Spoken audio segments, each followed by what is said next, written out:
ಮಗಳಿಗೋಸ್ಕರ ಕಚೇರಿ ನೋಡ್ತಾ ಇದ್ರಿ? ಕಚೇರಿ ತಯಾರಿ ಮಾಡಬೇಕಲ್ಲ, ಇನ್ನೆಲ್ಲ ಮುಂದೆ ಸಾರ್ವಜನಿಕ ಭೇಟಿ MP ಕಚೇರಿಲಿ ಆಗಬೇಕು. ಸೊ ಆದಷ್ಟು ಬೇಗ ರೆಡಿ ಮಾಡಿ ಇಲ್ಲೇನೋ ಮಾಡಬೇಕಂತ ಇವತ್ತು ವಿಸಿಟ್ ಮಾಡಿದ್ದೀವಿ ಅಷ್ಟೇ. ಮುಂಚೆ ಇದ್ದಲ್ಲೇ ಕಂಟಿನ್ಯೂ ಮಾಡೋದು? ಮುಂಚೆ ಅದು MP ಕಚೇರಿ ಅಂತ ಇದ್ದಾರೆ, ಅದನ್ನೇ ಮುಂದುವರಿಸ್ಬೇಕಷ್ಟೆ. ಈಗ ರಾಜ್ಯದಲ್ಲಿ ಸರ್ ಮುಖ್ಯಮಂತ್ರಿ ಬದಲಾವಣೆ ಚರ್ಚೆ ಜೋರಾಗಿ ನಡೀತಾ ಇದೆ. ಮಠಾಧೀಶರು ಬಹಿರಂಗವಾಗಿ ಇಲ್ಲ, ಅದಕ್ಕೆ ನಿನ್ನೆ ಅವರು ಹೇಳಿದ್ರು, ಇಡೀ ಎಲ್ಲರೂ ಹೇಳೋದು ಮುಗೋದಾಗೈತಿ, ಇನ್ನು ಮತ್ತೆ ಅದನ್ನು ರಿಪೀಟ್ ಮಾಡೋದ್ರಾಗ ಅವಶ್ಯಕತೆ ಇಲ್ಲ. ನಿನ್ನೆ ಡೆಲ್ಲಿಯಲ್ಲಿ, ಬೆಂಗಳೂರಲ್ಲಿ ಎಲ್ಲರೂ ನಾವು ಹೇಳಿದೆ. ಸೊ ಅದು ಮುಗಿದೋದೇ ದಿವಸ ಅದನ್ನು ಮತ್ತೆ ಮುಂದುವರಿಸೋದ ಅವಶ್ಯಕತೆ ಇಲ್ಲ. ಬೇರೆ ಬೇರೆ ಮತ್ತೆ ವಿಚಾರಗಳಿದೆ. ಬೇರೆಯವರು ಸೈಲೆಂಟ್ ಆಗಿದ್ದಾರೆ. ಸ್ವತಃ DK ಶಿವಕುಮಾರ್ ಅವರು ಎಲ್ಲರಿಗೂ ವಾರ್ನ್ ಮಾಡಿದರು. ಆದರೆ ಇವತ್ತು DK ಸುರೇಶ್ವರು ಹೇಳ್ತಾ ಇದ್ದಾರೆ, ಮುಖ್ಯಮಂತ್ರಿಗೆ ಅಧಿಕಾರ ಇದೆ, 30 ಜನ ಮಂತ್ರಿಗಳಿದ್ದಾರೆ, ಯಾರು ಬೇಕಾದರೂ ಮುಖ್ಯಮಂತ್ರಿ ಮಾಡ್ಬೋದು, ಮಾಡ್ಕೊಳ್ಳಿ. ಇಲ್ಲ, ಅದು ಮುಗಿದೋದಿದ್ದೆ, ಅದು ಮಾಡೋದು ಬಿಡೋದು ಪಕ್ಷಕ್ಕೆ ಸಂಬಂಧಪಟ್ಟದ್ದು. ಅದು ಯಾರ ರಸ್ತೆಯಲ್ಲಿ ಚರ್ಚೆ ಮಾಡಲಿಕ್ಕಾಗಲಾರದು. ಅದು ಹೈಕಮಾಂಡ್ ಇದೆ, ಪಕ್ಷ ಇದೆ, ಅವ್ರ ತೀರ್ಮಾನ. ಅದು ಯಾರೂ ಎಲ್ಲೇ ಮಾಡಲಿಕ್ಕಾಗಲ್ಲ. ಪಕ್ಷದ ತೀರ್ಮಾನ ವರಿಷ್ಠರಿದ್ದಾರೆ, ಶಾಸಕಾಂಗ ಪಕ್ಷ ಇದೆ, ಅವರು ಮಾಡ್ತಾರೆ. ಸೊ ಅಲ್ಲೇ ತೀರ್ಮಾನ ಆಗಬೇಕು, ಅಲ್ಲೇ ಚರ್ಚೆ ಆಗಬೇಕು, ಅದಕ್ಕೆ ಮಹತ್ವ ಇರ್ತೈತಿ. ಇಲ್ಲಿ ಎಲ್ಲೇ ಹೊರಗಡೆ ಯಾರು ಹೇಳಿದ್ರೆ, ಯಾವುದೋ ಸಭೆಯಲ್ಲಿ, ಯಾವುದೋ ಸಮಾರಂಭದಲ್ಲಿ ಅಥವಾ ನಾ ವೈಯಕ್ತಿಕವಾಗಿ ಹೇಳಿದ್ರೆ ಅದಕ್ಕೆ ಮಹತ್ವ ಇಲ್ಲ ರೀ.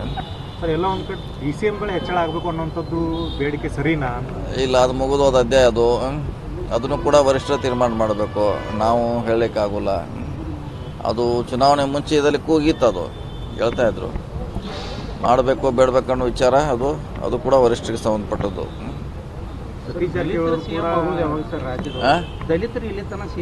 ಇಲ್ಲ, ಅದಕ್ಕೆಲ್ಲ ಹಾಗೆ ಹೇಳಕ್ಕೆ ಅವ್ರು ನೀವು ಇದನ್ನ ಏನಾರು ಹೊಸ ಕೇಳ್ಕೊತ ಕೂತ್ರೆ ಅದಕ್ಕೆ ಮತ್ತೆ ಎಲ್ಲಿ ಹೋಗಿ ಸುತ್ತಾಕೆ ಎಲ್ಲೇ ಬರ್ತೈತೆ.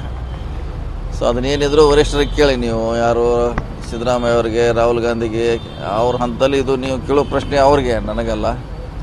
ನಮ್ದೇನಿದ್ರು ಅಭಿವೃದ್ಧಿ, ಹೊಸ ಕೆಲಸಗಳು ಅಷ್ಟಕ್ಕೆ ಸೀಮಿತವಾಗಿ ನಾವು ಇರ್ತೀವಿ ಅಷ್ಟೇ.